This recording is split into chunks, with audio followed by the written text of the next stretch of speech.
building community together. And I want to say that if you have not been in this library before, you are not just a guest, now you're part of our family, and we invite you to join us for many, many other celebrations and events.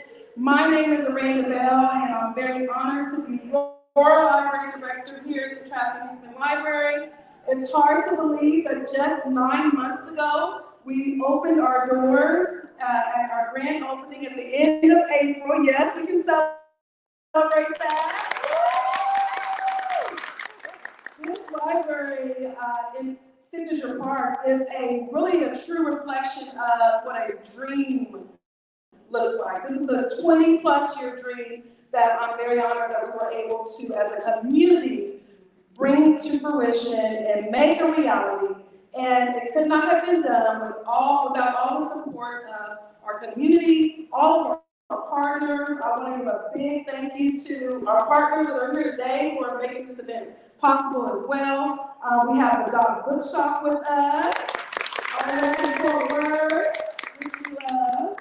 We also have our amazing Michelle Simpson here. And of course, the diva of the hour, Miss Tiffany Warren.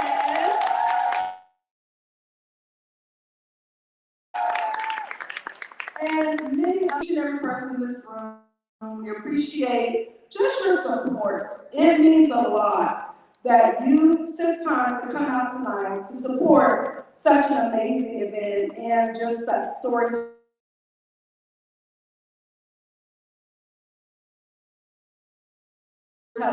Also want to give a big thank you to our library staff. Can you give them we have Diane, Phillip, and Maria Cooper, who are our adult services, librarian, and assistant. And they really are so innovative. And I encourage you, if you don't follow us already on Instagram, social media, YouTube, Facebook, please do, because that's the best way to stay up to what's going on. Because we can fill your calendar. If you're looking for things to do, stay tuned, because we've got a lot coming up. In fact, next Thursday, I do want to let you know, on January 23rd, we will be celebrating our annual Dr. Martin Luther King Jr. celebration right here at the Tracking Library. How many of you all are going to be joining us at 6:30 next week? Anybody joining us?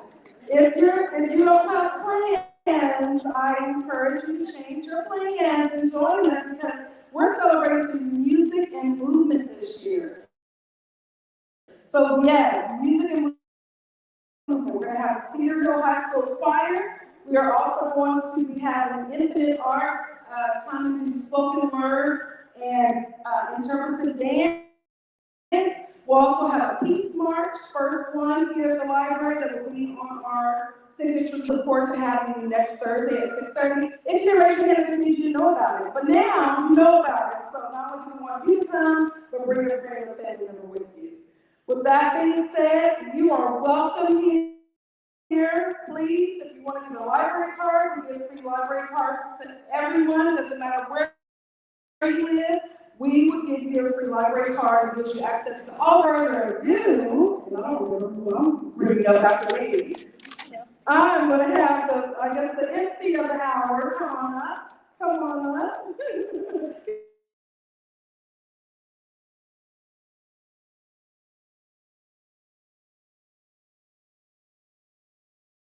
Can we give her a hand? My name is Kesslyn Parker, and we want to say welcome everyone to a night at the Opera, a celebration of the unexpected diva, a new historical fiction novel by Tiffany Warren. Before we begin, we must first extend a gracious thank you to our host, Hickman Public Library, without whom none of this would be possible. Also, a huge thank you to Doc Bookshop for accepting the invitation and fiercely promoting this event across the internet and social media. Excuse me, about a hidden figure in Black American history. Allow me to introduce our speakers for this evening. We have Michelle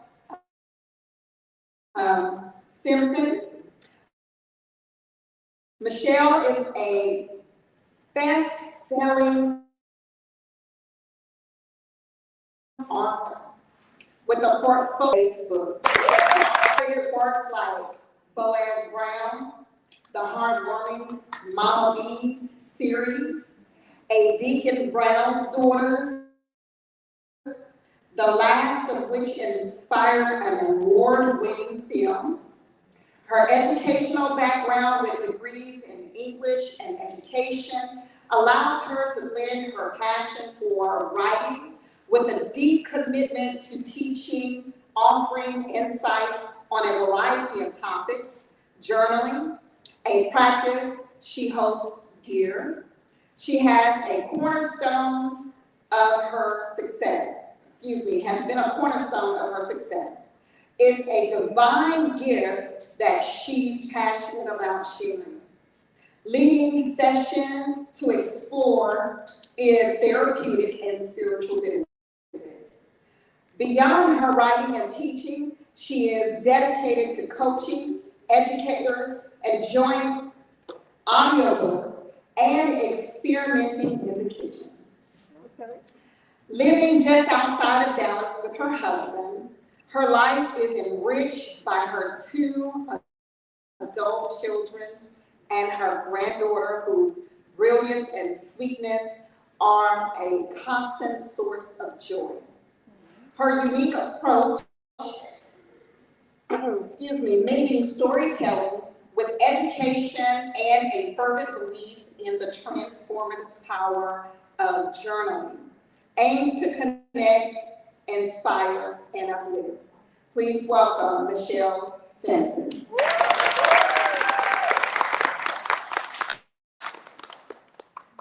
And we have Ms. Tiffany L. Warren. Tiffany L. Warren is a novelist, screenwriter, a film producer who began her writing career in 2003 when she signed with Walk-Worthy Press to publish her debut novel. What a sister should do. She has gone on to publish over 30 full-length novels.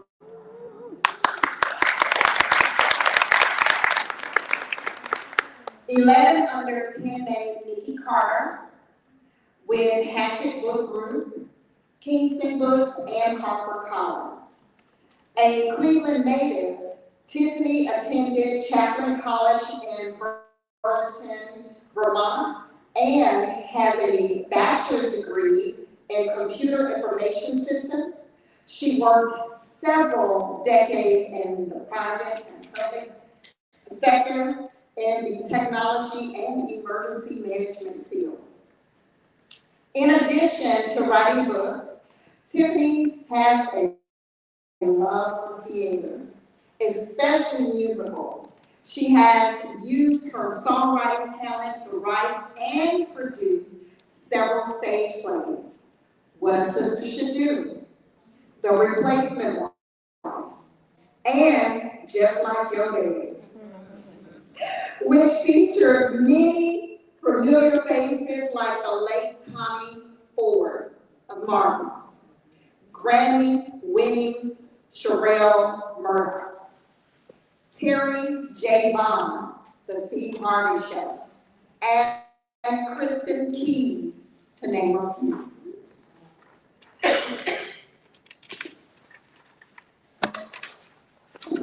In 2021, Tiffany ventured into the world of filmmaking. Yes, I had a round of applause for that. Her novel, Favorite Son, is now a movie streaming on BET, plus starring, I think is it Ricky? Rotimi, my apologies, and Grammy-winning gospel superstar Jonathan McReynolds, and directed by Robin Gibbons. Her second film project was a holiday adaptation of her novel, The Replacement One, called The Sounds of Christmas, starring R&B star Neo and Soraya. In December 2023, her third film was a holiday sequel to Favorite Son, called A Favorite Son Christmas, starring Tank, MC Light, Daryl Walls, Soraya, and Clefel Bauer, and Tiffany's latest project is a historical fiction novel about the first Black prima donna, Elizabeth Taylor Greenfield. Before the Civil War, Miss Greenfield, known by her stage name, the Black Swan, resonates supreme on northern stages, even performing at Buckingham Palace. Published by HarperCollins, the novel entitled The Unexpected Diva is in stores now, and we're here to talk about it tonight. Without any further ado, please give your attention to the best-selling author, Michelle Simpson and Tiffany L. Warren.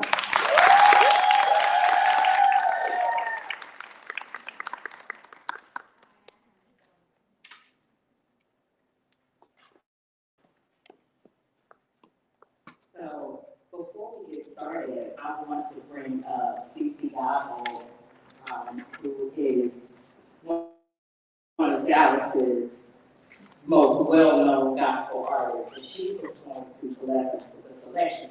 But I want to set it up first.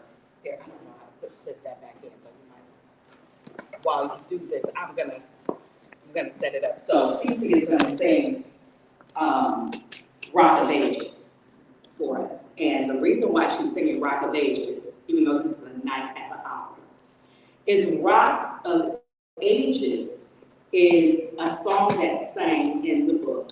Elizabeth Taylor Greenfield sings this song at her mother's funeral, at her adopted mother's funeral. And so I want Cece to come on and sing that, and then we're gonna get started. But I just wanted to open up on Rock of Ages, and then I have some words, and then we're gonna start our conversation.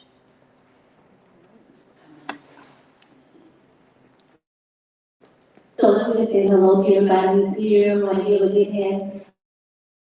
To Tiffany, I work with Tiffany, well, not say work, but I had an opportunity to be a part of what Sister She Do, and also the replacement one. So I am super proud of Tiffany. So let's give her a she said, Rock of Ages,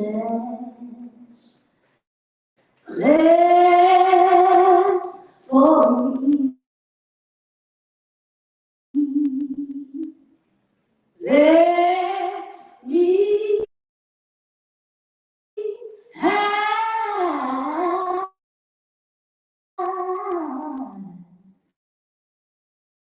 myself from the womb.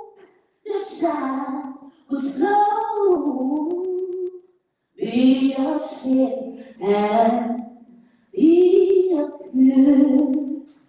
Cleanse me from all guilt and power.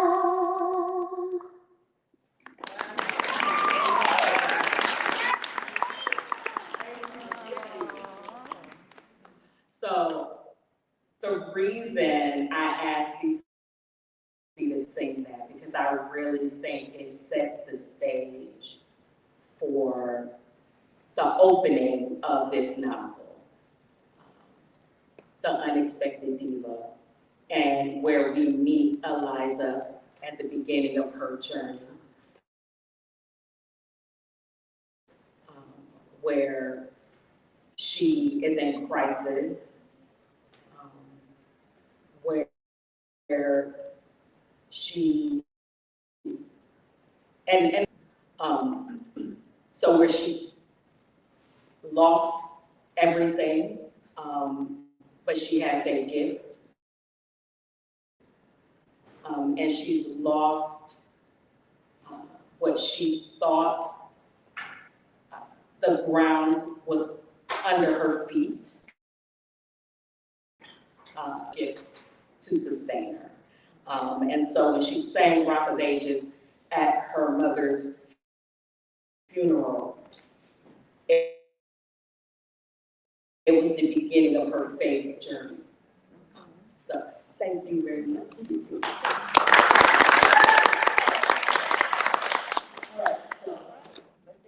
All right, let's converse. Let's converse. Let me tell you something, I'm on chapter 8. You ain't finished reading already? Okay, no spoilers tonight. Well, we know it's a historical fiction piece, so, but Tiffany likes to kill people when she writes. I do. I do that. You do that a lot. People die in my books. A lot. So she's making off all those books that you have written, she kills somebody now, she kills somebody now. But, anyway. In tragic ways, too. Very tragic, like, they just died natural, okay. So, Tiffany and I go way back. We have the same publisher at the beginning, and I just am a fan of your work, Tiffany. And I'm a fan of yours. This is so fitting that I'm talking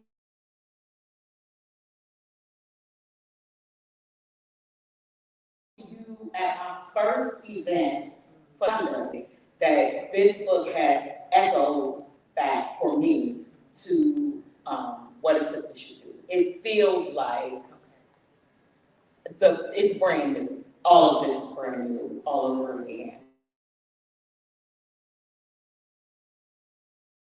And I remember Boaz Brown was coming out, right when What a Sister Should Do was coming out. So it's so fitting that I'm talking to you about it.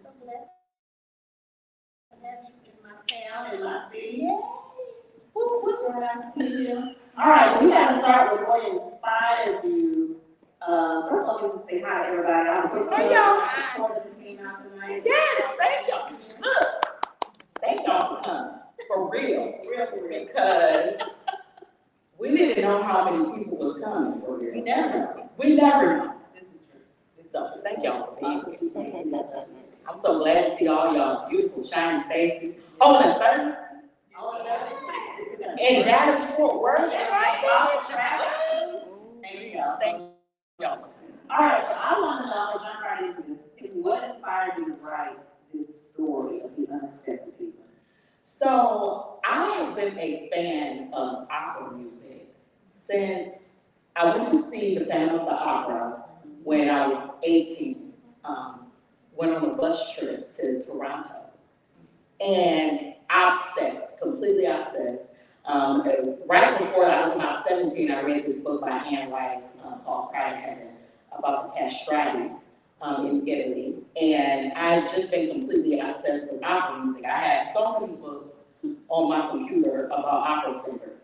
But I didn't have any about a real historical figure. And I was researching Yolande Du Bois, and I found Black Swan Records, and I found out that it was, that record company was created in honor of the Black Swan. I was on who's the Black Swan. So, you know, when you're doing historical fiction, you fall down rabbit holes. Right. And this rabbit hole led me to Elizabeth Taylor Greenfield. And I was actually about to shop another novel that I had written, completely done, called A Multitude of Sins, about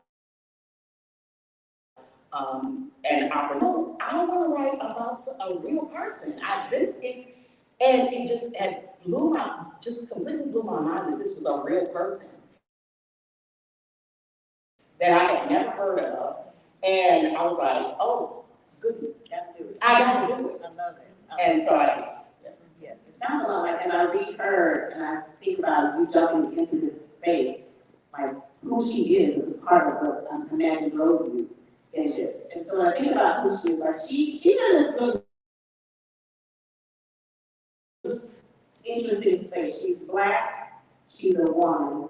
This is pre-emancipation. Although she was emancipated, she was born a slave. She is all kinds of implications, all of these different intersections for her as a woman in that time period. And she's expected, to get married. If you're rich, you're supposed to get married and have babies. If you're poor, you're supposed to get married and have babies and learn. Like, that's how it's supposed to be.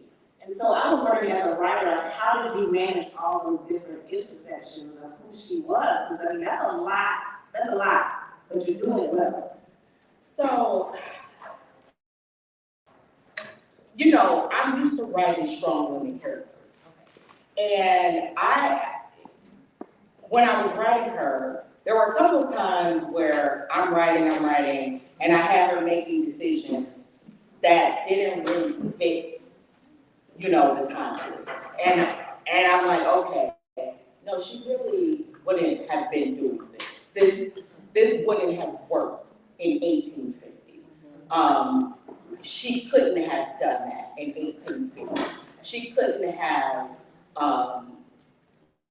been alone with a man. She could have been seen alone with a man in 1850. Right. And you have to really, when you're writing historical fiction, you have to think about the culture of the time. And so she was in a pickle. And I was like, okay, so how would she have truly been able to come to the place where she was able to go on tour, have this career? How did she get there? How did she get to this place where she didn't choose marriage? And it really happened that her inheritance went away because she was left a sizable amount of money. That inheritance was contested by family members, and she was penniless and basically homeless. And the thought was, the Fugitive Slave Act was enacted at that time. And so the thought was, okay, if I become famous, then perhaps I cannot be kidnapped and enslaved because I'm famous. Then I can't be put on a plantation because people will know who I am. And so that was the thought that I used to say, okay, this is why she would pursue this. And this is how she would be able to pursue it. But it was not a logical thing for her to do that. And no one would have supported her. No one would have supported her. Everyone would have told her, girl, you crazy. Well, some of them did. There's always gonna be some. So let me go back. So at the beginning of this novel, I'm not giving away the spoilers. We have Lisbeth, who is the main character. She was born into slavery, but she ends up being raised by a white woman. Eliza. So Lisbeth, Miss Lisbeth is an adopted mom. And then, okay, so she's got this upbringing that's very different from what is typical for a woman of her color in that time.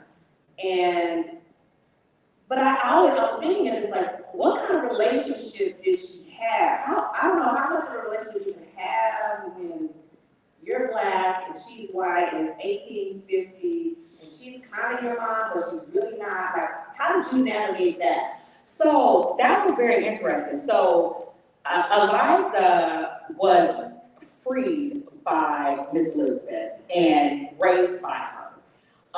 Her entire family, Eliza's entire family went to Liberia because you couldn't be freed and stay in the United States if you got freed in Mississippi. You had to leave. For whatever reason, it wasn't specified, she stayed behind. So, you know, she could have been sickly,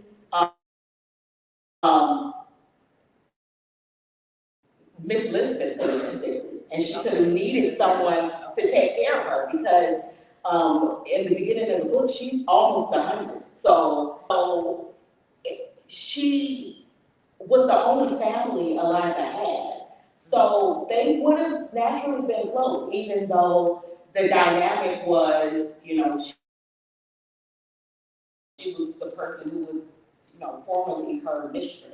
They were the only family each other had. They, you know, neither one of them had anyone. So they did have a close bond, and in real life and in the book, they had a close bond. So Miss Lisbon ensured that Eliza had an education, and she was raised in a Philadelphia community of Quakers and free Black people. So it wasn't just, you know, she wasn't just raised around Quakers. So there were a lot of free Black people. It was a very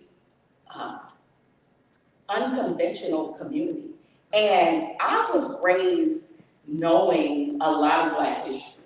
My school district where I was raised taught us, you know, we didn't just have Black History Month in February. We learned a lot of Black history.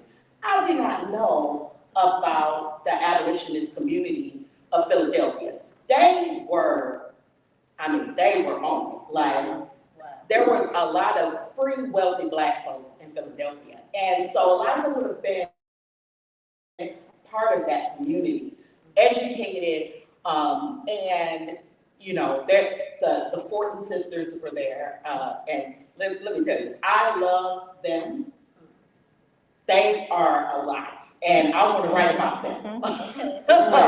And so this is where Eliza was raised, and that dynamic between Miss Lisbon, I believe that Miss Lisbon would have wanted Eliza to be a part of that as well, that Quaker upbringing, but the entire, as much of it that she could give her. And I think she did a good job of that, and you can see it in the choices that Eliza made in real life. Okay, I did not know, well, let me just say, I did not learn that history in my school at all.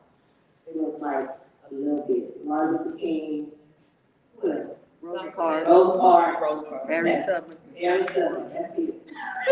Rose under my cry. That's pretty much the whole extent of my life. So when I read books like yours, I'm always learning things. I knew about the play that thing because I had not heard about sending people back to Liberia after they were free. Yeah. That was good. Yeah, thank you. There's always something to learn, right? Amen. Our history is so good, and thank you for writing this book. So can you share a little about that historical accuracy that came, because again, your history, what you know is really feeding a lot of what happens in this book. Yeah, so as far as historical fiction goes, in order for me to write it, I have to immerse myself in the history part of it. Like, so the research happens first.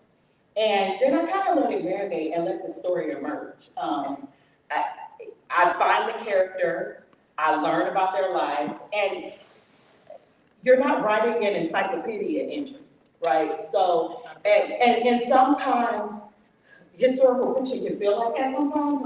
I've read some and I'm like, okay, that felt like a Wikipedia entry.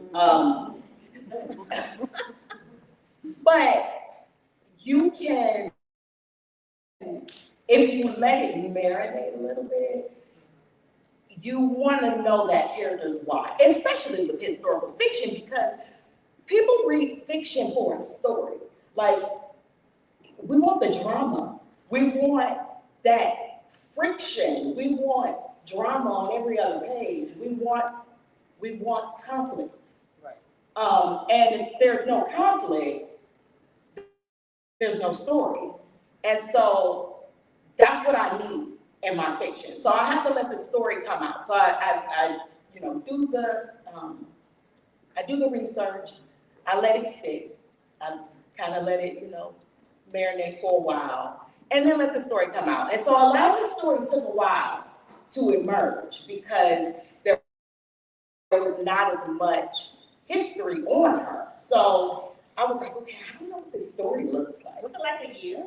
Yeah. I don't think it has ever taken you that long to write. No, it took me about a year and a half to write this book. Okay.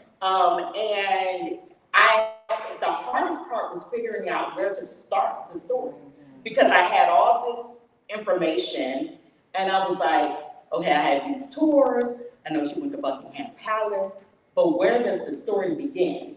And eventually it occurred to me, but it had to marinate for a while. And historical fiction is like that. The same thing happened with my next book that I'm writing about, Yolande Du Bois. It just has to marinate. Okay, that's Good to know. One of the things you said about the conflict though, Tiffany, is because I'm reading it, and one of the good things about a good book, y'all know, you know a good book when you start reading a good book. Every page is some kind of conflict, some kind of problem. Every chapter ends on some type of cliffhanger. It's 11 o'clock, 12 o'clock, you're supposed to be going to sleep, but you're just like, I gotta see what happened. I got one more page, baby. One more page. You know, they're like, can you turn that light on, please? But or your dog is looking at, are we going to bed? You know. But that is what I see happening in this book. There's a lot of great historical fiction books, but you are a storyteller first, and that matters. So I wonder, even thinking about you writing these all the films, because we write screenplays. That is fast too. So how much of that world kind of drove the writing of this? So I outline my novels the exact same way that I outline screenplays. It's the same, I use the exact same structure. It's just longer. So the same kind of, the same beat sheet for my screenplays is the same outline that I use for my novels. So it's the same rise and fall, because you're right, I am a storyteller first. I'm gonna tell the story. My characters are gonna go on the same journey. They're going to learn a lesson by the end of the story. There's gonna be a moral. They're gonna have a goal that they're trying to reach, and that goal is gonna be something that's visceral and life-changing, and we're gonna be rooting for them. If you're not rooting for that protagonist, why do you care? Why are you gonna keep turning the pages? So yeah, that's the storytelling aspect, and I'm gonna do that, whether it's historical fiction, whether it's sci-fi, whether it's young adult, I'm gonna do that. Well, you are doing this thing. One of my very favorite lines, and this kind of gets into a question. I'm not too far in, like I told you, I'm only on chapter 8, but she is talking with her friend, and her friend tells her, oh, Eliza, sometimes I think you believe you are a white woman, instead of having just been raised by one. Mary's words are nothing short of devastating. I thought she believed in this dream with me. Mary goes on to say, it's a child's dream. Softly now, the tears pull in my eyes. Now that we are grown, we must put away child's dreams. Perhaps if I am meant to pursue my dream, I am meant to do it without friends or family. Do you think she was lonely? I think she was lonely in the pursuit of this dream, absolutely. Because, and I think in pursuing dreams, lots of people are lonely. And I think that is one of the things that resonates about Eliza, and I think that would be, a lot of people will be able to relate to Eliza in that. Dreamers are not understood all the time. And I don't know why this just popped into my head, but Joseph in the Bible, you know, the quintessential dreamer, that when we think about somebody who dreamed a dream. Dreamers are often misunderstood, and especially when you share a dream with someone, and the dream, it sounds outlandish, something that sounds just like, oh, that's crazy. But the thing is, she used to believe in her when they were children, but then somehow you grow up and it's like, now you need to get a job, Yeah. Or in her case, you need to get married after because. Yeah, because Mary stood up and cheered for her. Mary was at all her concerts. Mary was, yeah. But Mary let me down, just saying. yeah. Don't feel it.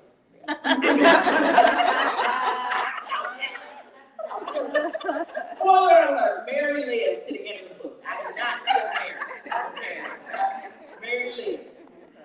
So one of the things I enjoy about this book too is, I wrote it down because it was so powerful to me. Eliza used her network. How she moves in pursuit of her dreams, she is strategic about this thing. And what can we learn from Eliza? She made some boss moves in this book. Like she'll say something and then she'll wait and see what everybody in the room got to say for her. Then she'll say something. She just sit back.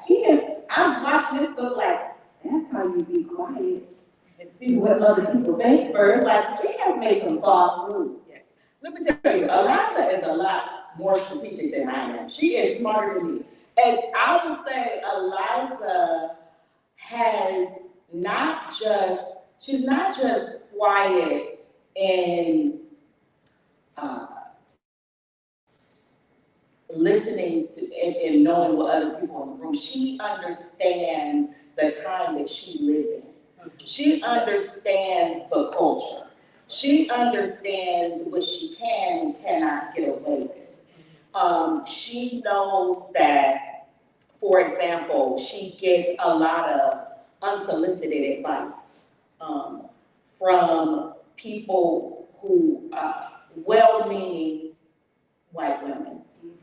She gets a lot of unsolicited fashion advice. She is told to be genteel at all times. Even when she is not, it's not like she made the stallion, right? She is wearing very modest apparel, but she is told to cover up even more because she is a buxom Black woman. Does that sound familiar? Right? Right. The themes in this book will sound very familiar because really not much has changed since 1850. The microaggressions that we see in 2025 were happening then. And it's amazing that things haven't changed, but they haven't. But Eliza understood how to move within the restrictions of that time period and still get success. She was able to do that. Yeah, she was a boss. And I think about, she was also picky. She was picky about her men. I'll tell you that right now. She showed up. Picky about her men. She's not playing with y'all. And I wondered about that. She's thinking about a lot of stuff. She likes, because she was kind of raised by this woman who was also rich, she wants things a certain way. Y'all know people, it might be you. Some people want stuff a certain way, just particular about things.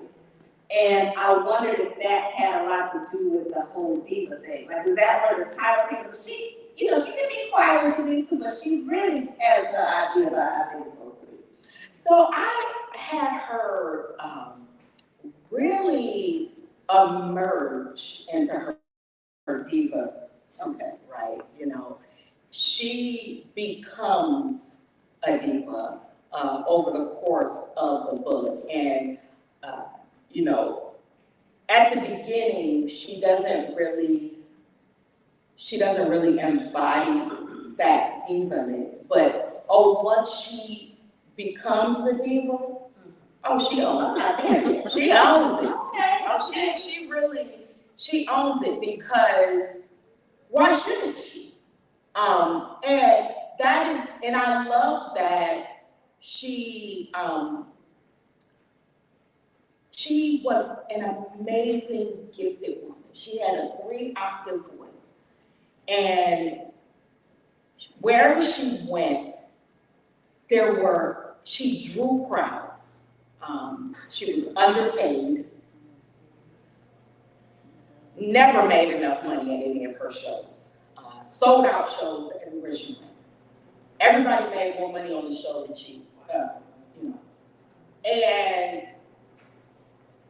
there were little microaggressions across the board.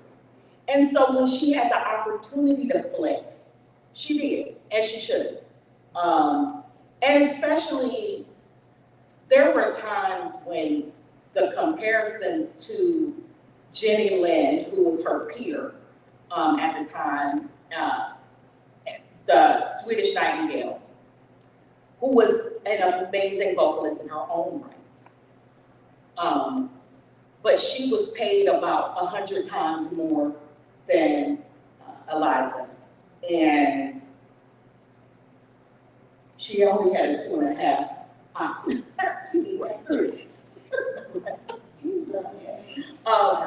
But she was constantly compared to Jenny Lind. In the reviews, and the reviewers would say little things like, oh, well, the Black Swan would benefit from additional training in Europe. And when she got to Europe, her instructor said, I don't know what more I can teach you. Wow. You know. So when she finally came into her DIVA too, she deserved it, and she should have. And the title of the book is kind of tongue-in-cheek because she should not have been unexpected. Everybody should have expected her to be a diva. Nothing about her being a diva should have been unexpected. It should have been expected. All right, well, I'm gonna open it up to Q&A a bit. So do we have an extra mic and a van? Oh, man. All right, we have questions in the audience for Tiffany, the unexpected diva.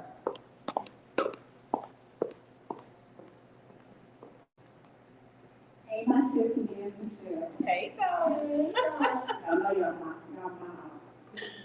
sharing you with everybody.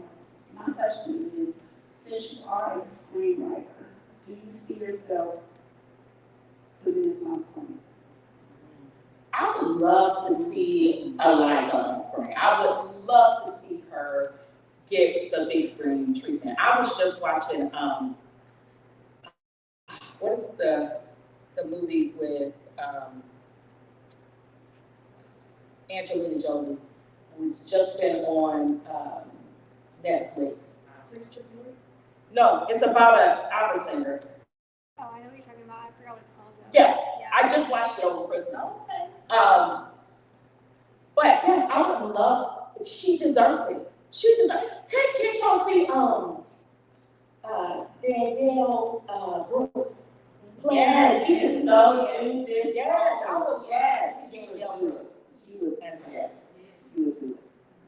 But she in the gym, she gonna be too skinny soon. Danielle, keep some of your juice. I do not know. Other questions in the house? Other questions for Tiffany? The statement is the movie Maria. Yes, Maria. Yes, it was so good.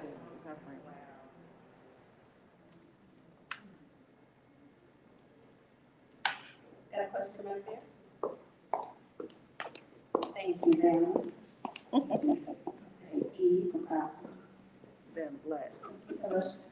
Tiffany, did you always know that you wanted to be a writer? If I heard correctly, your writing career began in 2003? Is that right? Yes, Did you know always? Yes, I signed my first book deal in 2003, but I don't even remember when I started writing. Like, I started reading at the age of 4.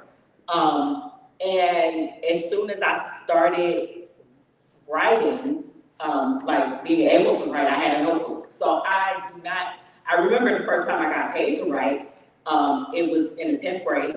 I wrote an essay. It was called 90 Words for the 90s because it was 1989 going into 1990. And the Plain Dealer in Cleveland ran an essay contest called 90 Words for the 90s. And I won first place. And I learned about taxes because my mother took half of my money. It was $250, and she took half of my prize money. Her taxes were higher than Uncle Sam's. And so, but yes, that was the first time I was paid to write. So, yeah, but I've always wanted to be a writer. I actually, in my first book's acknowledgments, I thank my 7th and 8th grade English teacher, Mr. Thurman, who wrote on one of my essays, "You are a writer," because it was, he gave us an assignment to continue the Diary of Anne Frank, because it kind of ends, like we don't know what happens, and he said, continue it. And we only had to write 2 pages, and I turned in like 20, and he was like, okay, you are a writer. Of course I got it. But, so, yeah. All right. Any last questions? Is this my friend who made a video from the doc?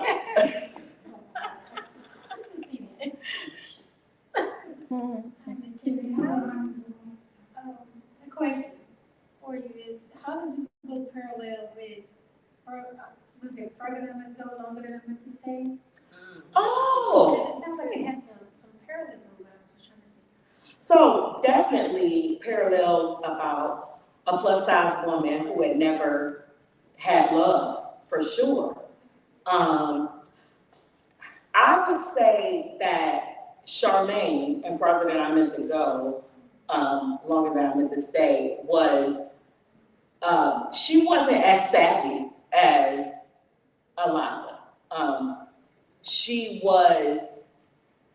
Charmaine was book smart, but not as savvy and strategic as Eliza. Eliza, like Michelle said, Eliza had it going on as far as strategy. Charmaine just didn't know what was going on. But she was a very, Charmaine was book smart, but not street smart. Yeah, I read them both too, so I'm like, I think you're right. I think Eliza's the kind of person, she would come here tonight, she would look up everybody's bio and figure out who she needed to talk to. Yep. Because that person knows that person, that person knows that. She doesn't just go network. She figures out who to talk to after that work before she gets there, and what she wants from there, and what she can offer them. So she's fast. There's one scene I cannot wait until you read it, and I want you to. I've been texting her. I know you're gonna text me. What's wrong with him? You can do that when you can always email, Yes. People email all the Please time. do. I get all kind of emails and inboxes, and I love it. Please do. All right, you want me to look at this? Yes, I have a scene. So this scene is right after Miss Elizabeth dies at the very beginning, because Michelle says I always kill people, but she was 100, okay, so she lived a long life. Thank you. So we're at the repast. So one thing I wanted to say about this, in the history that I found, most of the characters, or most of the people that I found in history, the Black folks in the book are mostly fiction. I created them. Now, Mary is real. She was in Eliza's will. Okay. But most of the Black folks, could not find them. The Fortin sisters are real, but I don't know that they were Eliza's friends. But, so I created a community of Black folks for Eliza because she would have had them. Most of the white people in the book were her real allies in real life. They somehow managed to be documented in history. Okay, so she really neat. In the book she read, Harriet Beecher Stone's School. Yeah. Yeah, she actually was a true ally for Eliza, and you'll read more about how she helped her in real life. Harriet Beecher Stowe was a great help to Eliza. Something very tragic happened to Eliza. Something happened to Eliza, and Harriet Beecher Stowe helped her greatly. So I created a community of Black people for Eliza because she would have had that. So at Ms. Elizabeth's repast, the folks from Baptist Church came. You know what we do? We bring in cakes, we bring in pies, and we bring in good and maybe not so good advice about what we need to do next. And so Lucian's mother makes a visit. Now, Lucian is the man who is in love with Eliza. He likes her, but he in the friend zone. He's in the friend zone, real bad. And so Lucian's mother pays a visit to the repast, because she needs to have a word with Eliza. And so I'm going to read this piece from the repast. Lucian's mother, Mrs. Sadie Brown, stands in the doorway, flanked by her two oldest daughters, Caroline Brown Feathers and Beatrice Brown Pickens. There are three shorter, rounder, more feminine versions of Lucian, sandpaper-colored, wiry, and well-built, just like him. At least the women in the Brown family have softer facial features. They have the same nose, but narrower and identical almond-shaped eyes. Beatrice is blessed with the most striking dark lashes, giving her a sweet and demure look that I'm sure was helpful in landing her a husband. Standing in front of the three women who appear to be on a mission, I wish I could shrink myself the way Lucian does when he's around white men. Hello, Eliza, Mrs. Brown says as she takes both of my hands in hers and squeezes them gently. We are here to offer our condolences on the loss of your benefactor, the late Mrs. Greenfield. Thank you. Hold on. Occupational hazard.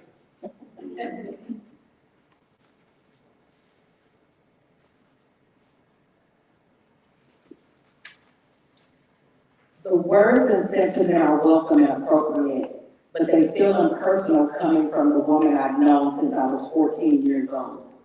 Since Miss Elizabeth sent me to a summer youth camp at Mother Bethel A&E, and Lucian and I befriended each other. But that's how Mrs. Brown always is, especially regarding me, cold and impersonal. There's something that bothers her about our friendship, although I don't know what it could be. When I met Lucian, he was sitting on the back pew of the church, alone, stewing, while everyone else was having a good time chatting and socializing. It was my first time at the church, and I didn't know anyone, but I suspected that he was one of those young people who stayed on the outside of things. My suspicions were confirmed when the boys and girls separated for their own sessions, and the girls gave their own opinions about the boys. The words used to describe Lucian were strange, peculiar, and odd, while they thought his older brothers were dreamy. Their disdain for him is what made me open up to his friendship. Unlike Sadie, Beatrice gives me a warm hug. We're all here for you, Eliza, not just Lucian. We might as well be your sisters, Caroline adds as she gives me a warm smile and an arm squeeze, as much as we share Lucian with you. He was always there whenever Miss Lisbeth or I needed him, I say. I'm sure he's going to miss her too, so please make sure to take him some of this cake. Both of Lucian's sisters seem to find this as hilarious as I intended, but Mrs. Brown does not join in the mirth. She also has not let go of my hand.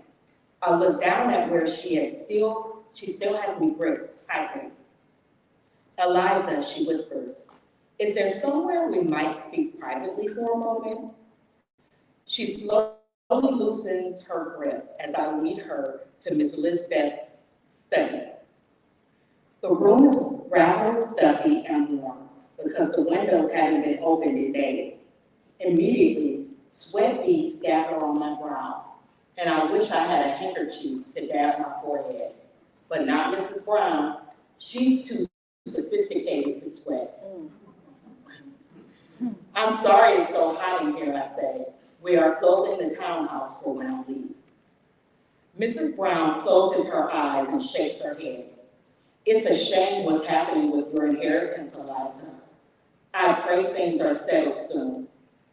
Please pray harder, I say sadly. Mrs. Brown turns my body to face her and gives me the most serious and imploring gaze. Her look is unsettling. What is it, Mrs. Brown? What's wrong? I wanted to talk to you, Eliza, because my son is planning on asking if he may court you, and I don't want him to be hurt. Her words sound like a warning. Any man who seeks the hand of a lady takes the chance of rejection, I say, treading carefully. Perhaps I did not tread carefully enough, because it seems that any compassion she might have had for me has evaporated. The grip on my arm tightens, and her nails dig into my skin. My son has had stars in his eyes for you for years. Do not ask me why. There are much better choices. Young debutantes who did not originate on plantations in Mississippi. I try to ignore the spray of spittle on my cheek. My upper lip trembles with anger, but I hold my emotions in check. I am not ashamed of my origins, but you dismiss my son as if you are too good for him, she hisses. Perhaps it was your former owner who put those thoughts into your head. This explains her coldness toward me. It is the opposite of what she says. She thinks her son is too good for me because I was once enslaved. Even though I cannot remember those days of my infancy in Mississippi, the stain is still there. Because she is my elder, and Miss Lisbeth would not want me to disrespect her, and because Lucian is my friend, and she is his mother, I hold my peace. Lucian is my friend, and I care for him. I do not think I'm better than he is. He is my son, and I care for him. Her tone softens, and her grip loosens. If this inheritance goes unsettled, you will have nothing. But if he chooses you, we will welcome you into our family despite your origins. But shouldn't I be in love with Lucian? That has nothing to do with this conversation, Eliza. Mrs. Brown pulls on her collar as if she suddenly realized the temperature in the room. She takes a handkerchief from her bag and dabs at her face. Consider what I said, Eliza. There are not many options for penniless Black women. And my son is offering you a wonderful and honorable solution. Lucian is very honorable, yes, but this may be settled soon, and I will be on my way to Europe for more singing lessons, With the amount of money Miss Elizabeth has left me, I will be quite wealthy. I know that this is in poor taste, and that Miss Elizabeth has raised me never to flaunt the things I have. She was very generous with her fortune, which was not all accumulated through scrupulous means. Neither of her husbands was a man of virtue. Mrs. Brown snaps her handkerchief back into her bag and looks up at me with shock, probably from my lack of manners and not out of jealousy of my inheritance. The Browns' shipping business is very successful, and they are landowners. She and her children lack nothing. What is it they say, Eliza, about a bird in the hand? Mrs. Brown asked curtly, not giving me a chance to respond as she turns to exit the room. I follow closely behind, but Mrs. Brown has gathered her daughters and is ready to leave by the time I make it back to the sitting room. Caroline and Beatrice rush to give me goodbye hugs, and I hug them back, giving no clue of any crosswords between me and their mother. She is too much of a lady to let on in front of these women that I have offended her, but at home, I'm sure she's going to call me every name but a child of God.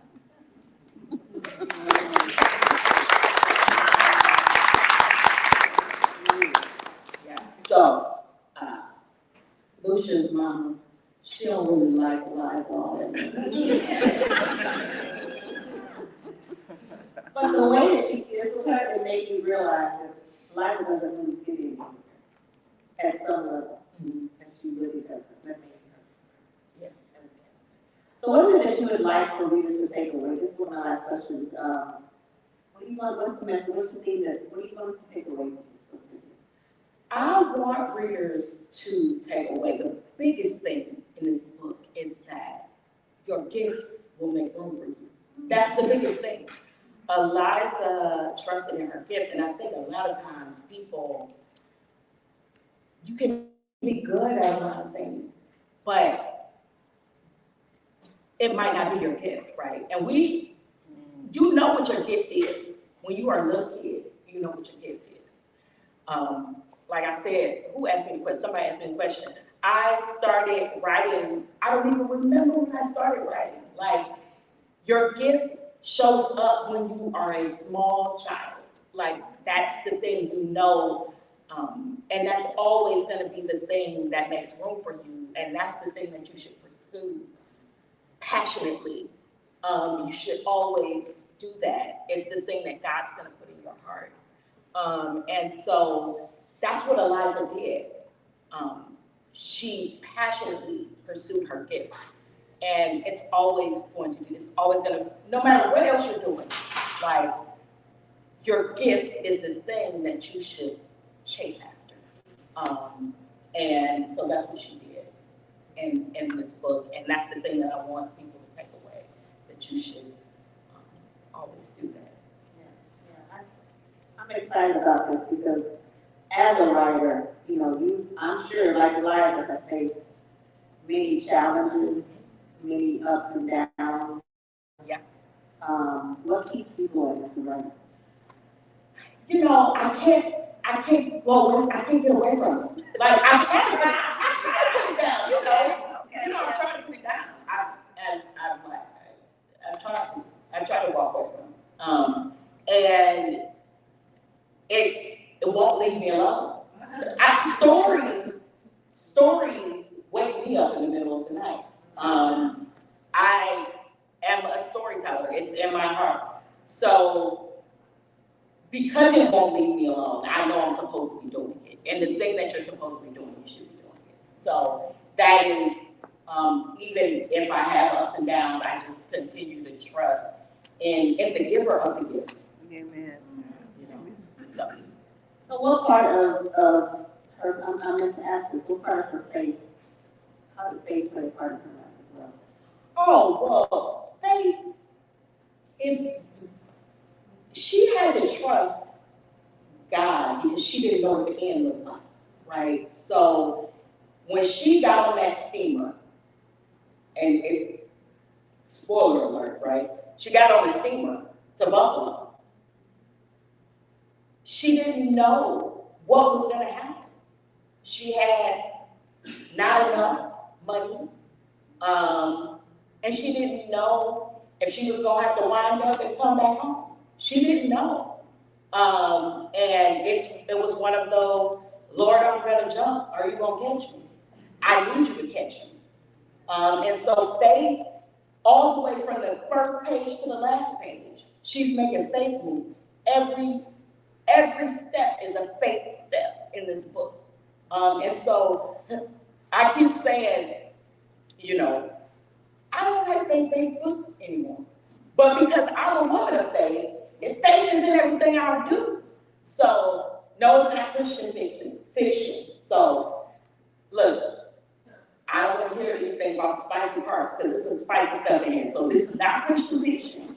Get your mind ready. Get your mind ready. Get your mind ready. But Eliza had faith that if she believed in what God gave her, that it was going to turn out well in the end. Yeah. Well, y'all give it up for Tiffany. And DIVA. All right, well, I am going to turn it up. We're going to turn it over for A&E for them. Well, I suppose I'm sound some books. So. Yes, it is time for the book signing. So Tiffany is heading off to the last words. Oh, so last words. Thank you to everyone, especially thank you to Miranda Bell. Please, everybody, give her a round of applause for having me here and making it possible. The Dot Bookshop they have been supporting me from day one of my career. They probably still got Nikki Carter books. I don't think Nikki Carter books are for sale anywhere else in the United States except for at the Dot Bookshop. Wow. So thank you to the Dot Bookshop for being supportive of me and every Black author that I know. And thank you guys for coming out, and Michelle, and my friend Cece, and all of my friends. All of my friends who came to support me. I really appreciate y'all and for supporting. So thank you. Thank you.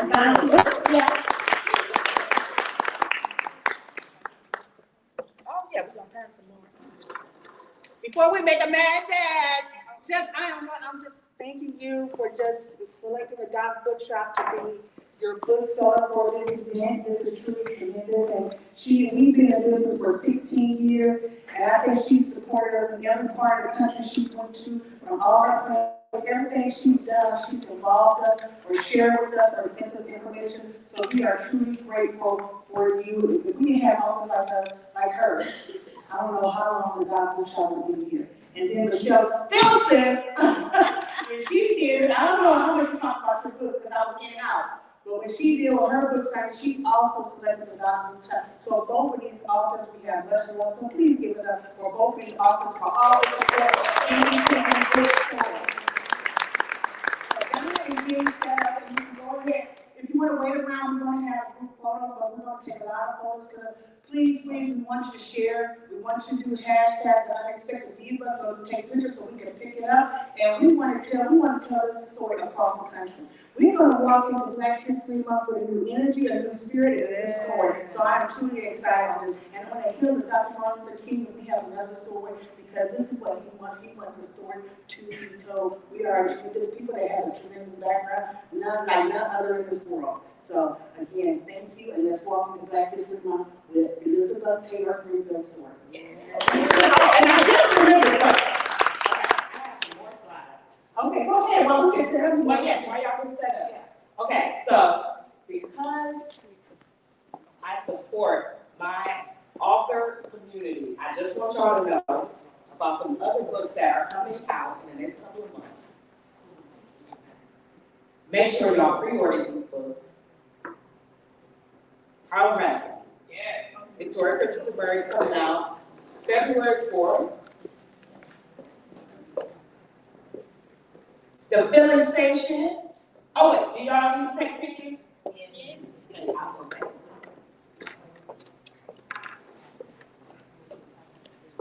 Get your pre-orders in. The Filling Station by Vanessa Miller. This book is about the Tulsa Massacre. And Unlikely Neighbors by Renee Daniel Flagler, my girl, April 1st, 2025.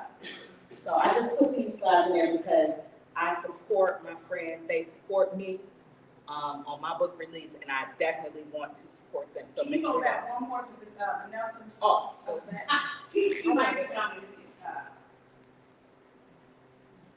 So we spoke with Vanessa, so she might come to the. oh yeah. And y'all can order these books from the doc.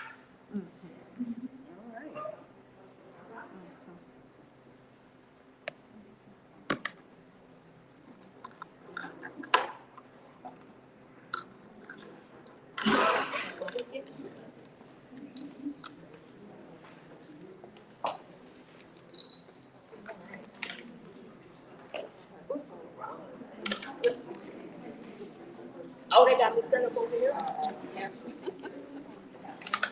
All right, John.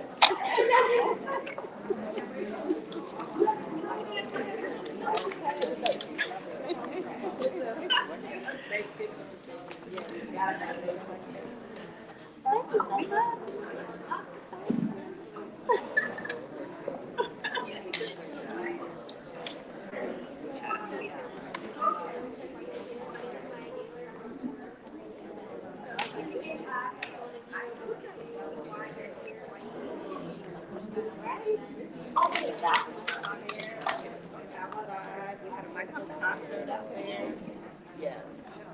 When they had the grand opening. So it was amazing. Hey, how are you? How are you?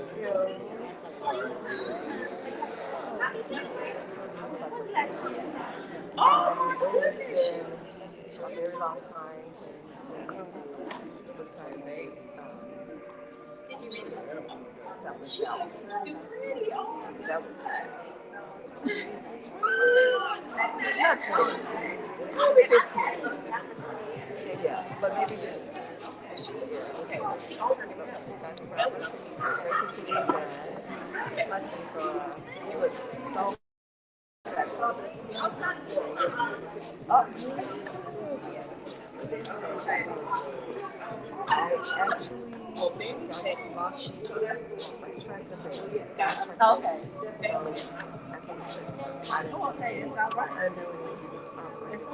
Because it's cold.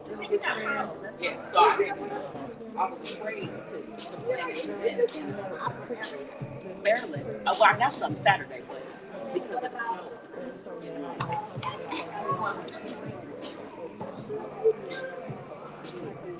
Absolutely. It's all right. It's all right. How are you? No.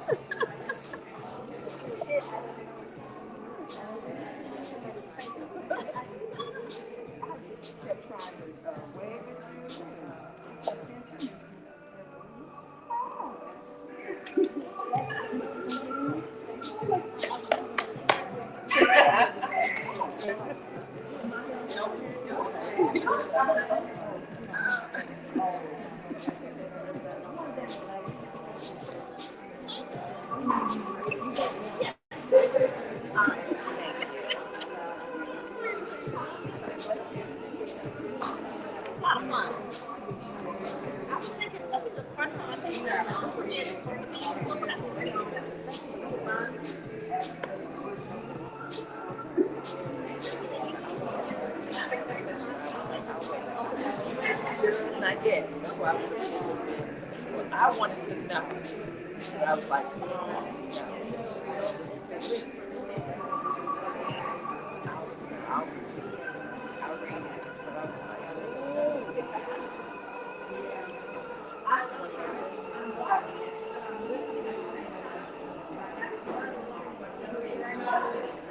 This is for urban for slide extended, like when you see it,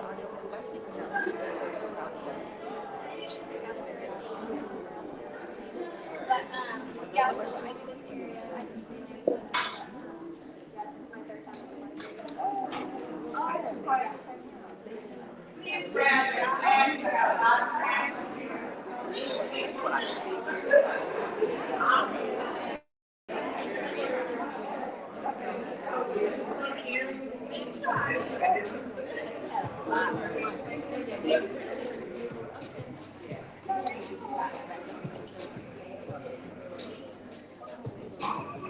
great to see you. Blessings.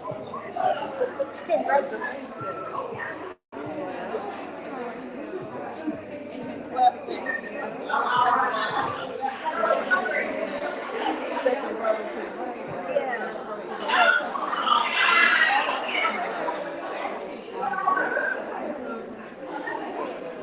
Yeah.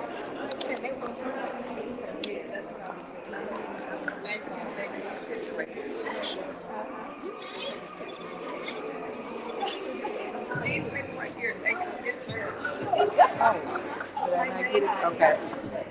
That's what I was saying. You were in the way. I was saying you went back.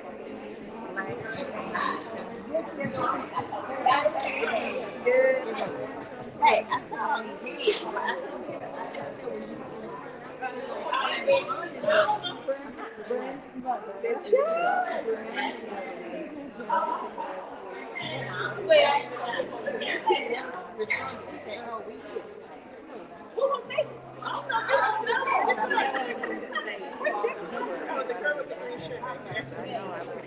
y'all put in your word to leave Kevin. I'm the lady.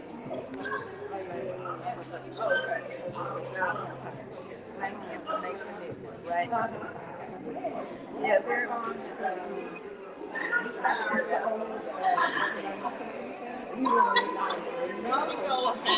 You already know that.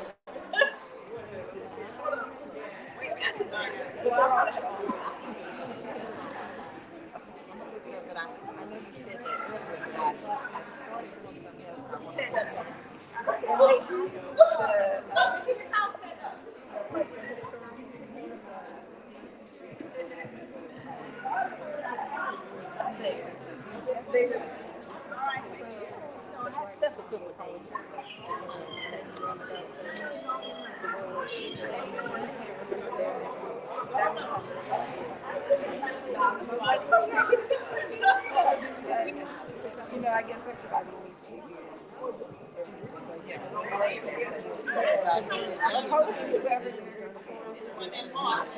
The story is that they'll come to you, they come to you, serious. So we get now.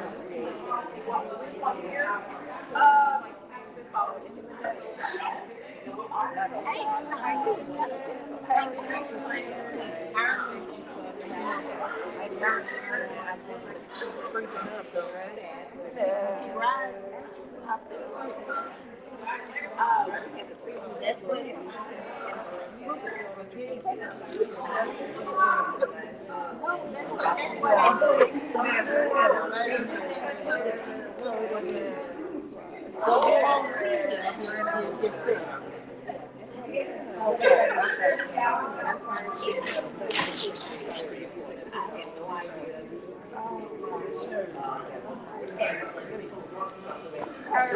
I lost track of the days. That's today? That's today? I had just left work at 5. Traffic was right this second. Sorry, I forgot to check in. Because I saw both of them. Yeah, I just lost track of days. So she was in just 5 o'clock and I'm trying to traffic.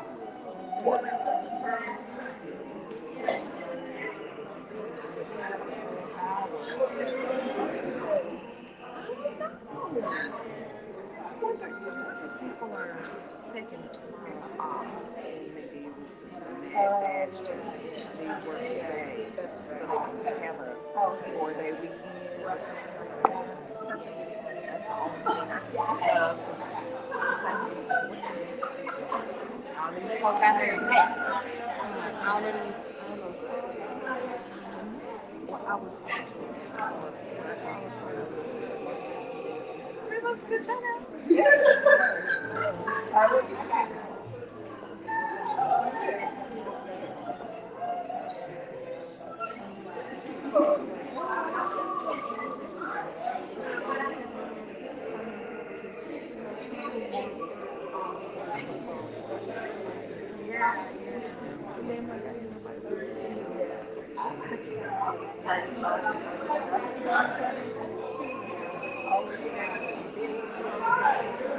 Then I called the person, which one, which is one of they said it was advice or whatever it is. Like always. So I said, let me try real quick because it opens right there. Yeah. And then I didn't get snake tickets because I wasn't sure like we needed to be together.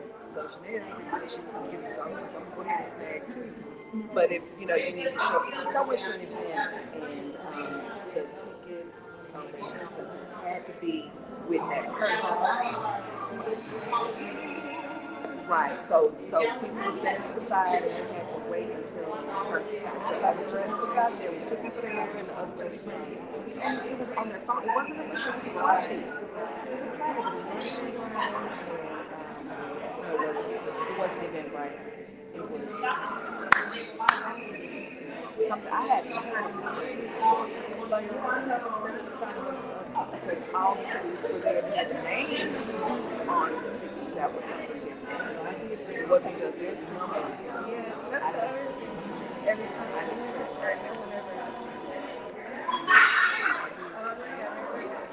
I get your picture? Of course. I'll be happy.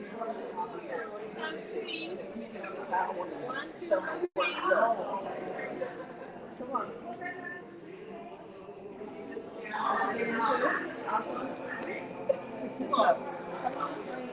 on. Stop pushing.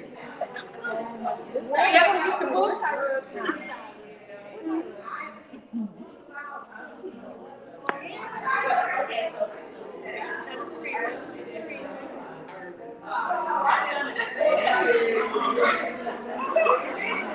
Take one more time. Okay. Take a picture. You want to switch? What you say fancy? I just say Say S-M-I-L-E. Say the word. smile. Did it? Smile. Oh, just press the button. Just press the button.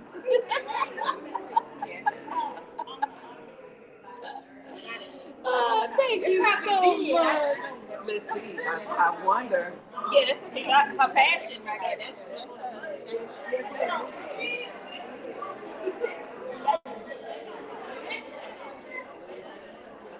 If I had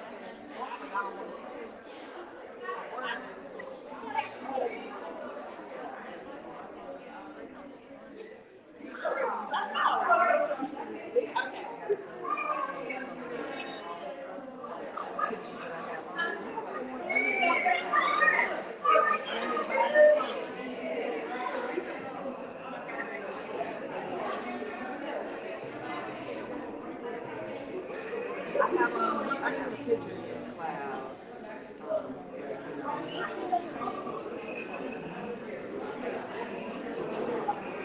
Yes.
Therapy has been for the past 2 years.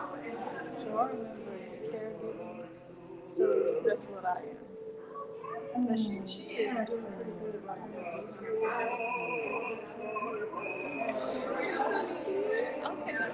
I should have. That's all right. You might not have yours. You got mine. Oh, you are so sweet. I'm still touch you. Okay, what's the issue? Okay, we are. Okay. We're gonna keep these moving.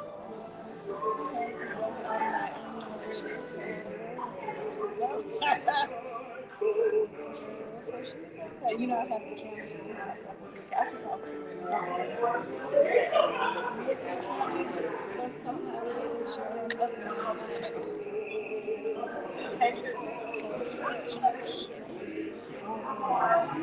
You know, they're all close. All close. yeah. This one that made more. Yes. Okay. Right. Yes. Okay. Well. Fresh 3 weeks old tomorrow. Okay. Your job. Yes. I thought she was never come back. The funny thing is, she's on her way to hospital in the morning now.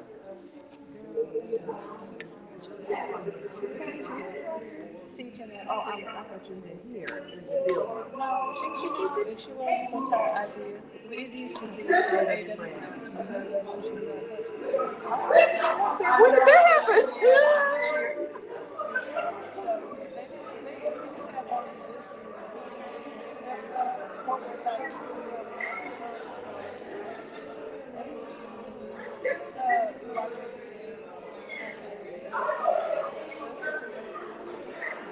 Wasn't that traffic awful? It's worse and worse and worse and worse. It's so bad. What you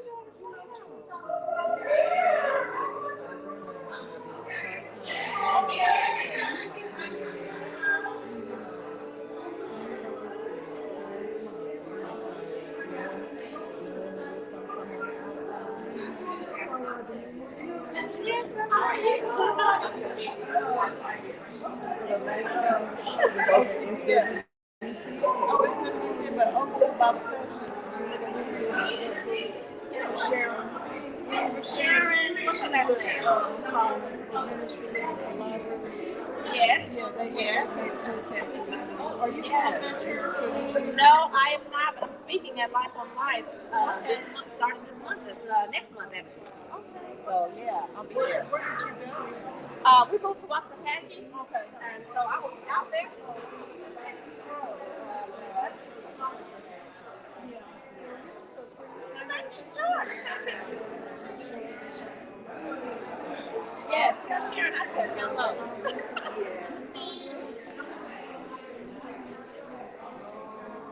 That's it. I know, right? I put some with some tomatoes and stuff like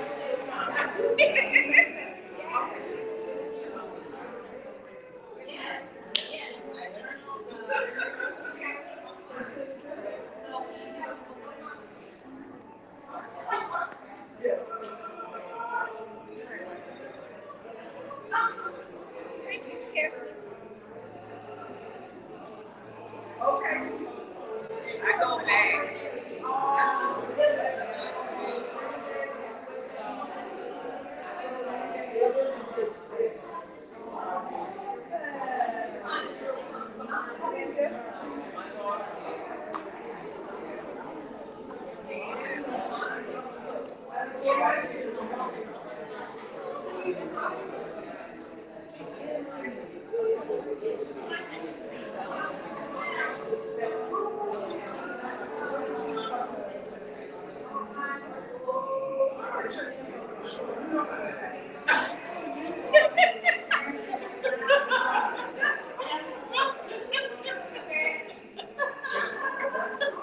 Okay, yeah, she's from way down.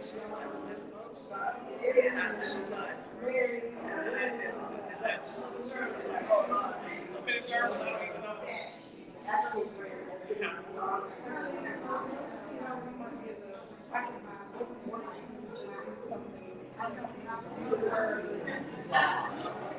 and I'm gonna send this to my mom. She just, really got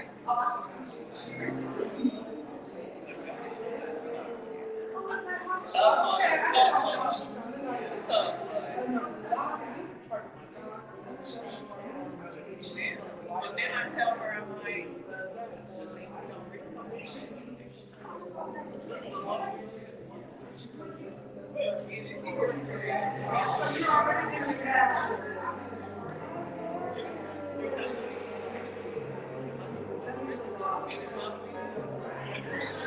I'm working more than I'm supposed to be working. Like that ain't my problem.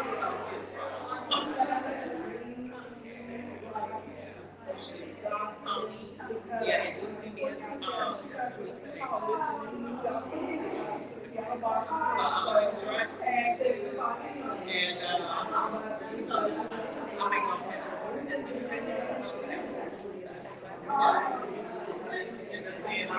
you can say no.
Miss Audrey.